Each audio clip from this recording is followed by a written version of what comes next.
સુરતમાં સ્થાનિક સ્વરાજની ચૂંટણીને લઈને રાજકીય ગરમાવો તેજ બન્યો છે। ભાજપ દ્વારા ચાલી રહેલી સેન્સ પ્રક્રિયાના બીજા દિવસે પણ કાર્યાલય ખાતે દાવેદારોની ભારે ભીડ જોવા મળી હતી।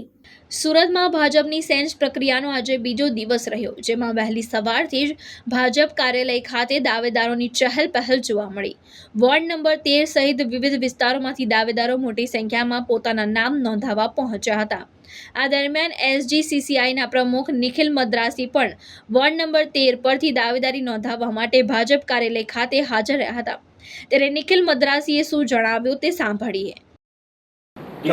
નમસ્કાર, હું નિખિલ મદ્રાસી વર્ષ 1980માં જનસંઘમાં જોડાયો હતો અને ત્યારબાદ પાયાનું કાર્ય કર્યું હતું। નેતાઓને ચા નાસ્તો કરાવવાથી માંડીને તેઓને સ્કૂટર ઉપર એક જગ્યા પરથી બીજી જગ્યા પર લઈ જવા, પોસ્ટરો ચોંટાડવા। ત્યારબાદ ભારતીય જનસંઘમાં તો હાર નિશ્ચિત હતી, તે વખતે કોઈ જીતી શકતું નહોતું। ત્યારબાદ ભારતીય જનતા પાર્ટીનો જન્મ થયો, તે સમયના નેતાઓ સાથે અનેક હારોનો સામનો કરીને પછી જીતની અંદર તે પરિવર્તિત થયો, તેમાં મારો પણ નાનો સૂનો ફાળો છે।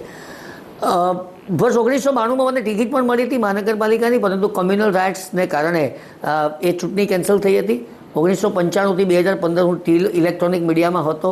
ત્યારબાદ ચેમ્બર ઓફ કોમર્સમાં 4 વાર માનદ મંત્રી બન્યો, ઉપપ્રમુખ બન્યો, પ્રમુખ બન્યો અને હવે જ્યારે ચેમ્બરનું મારું પ્રમુખ પદ સમાપ્ત થવાને આરે છે, ત્યારે મને થયું કે મારી પાસેની જે કંઈક શક્તિઓ છે તેનો લાભ સમાજને મળવો જોઈએ અને તેથી મેં વોર્ડ નંબર 13 અને વોર્ડ નંબર 21, વોર્ડ નંબર 13 જેમાં મારો જન્મ થયો હતો ત્યાં જ હું મોટો થયો હતો અને ત્યાં કર્મે પણ આગળ આવ્યો હતો અને ત્યારબાદ એ વિસ્તારની અંદર મારી પાસે જે મારા મિત્રો છે, મારો જૂનો વિસ્તાર છે, જ્યાં મારો આત્મા છે અને વોર્ડ નંબર 21 એટલા માટે કે અત્યારે હું ત્યાં રહું છું, એટલે આ બંને વોર્ડમાંથી મેં દાવેદારી કરી છે। આશા રાખું છું કે મોવડી મંડળ મને એ સંદર્ભે લાયક ગણશે। આભાર। ભાવેશ ઉપાધ્યાય, દ્રષ્ટિકોણ ન્યૂઝ, સુરત।